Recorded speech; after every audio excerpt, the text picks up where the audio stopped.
পূর্বপুরুষ যারাই ছিল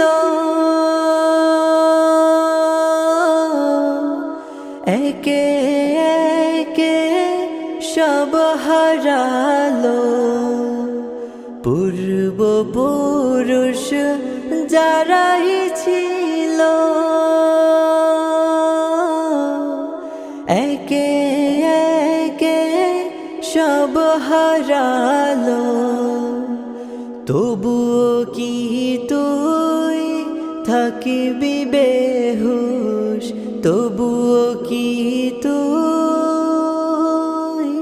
থাকবি বেহুশ? শুনবি না কি কারো মানা? এই যে নয় তোর আসল বাড়ি, কবরে যে তোর আসল ঠিকানা।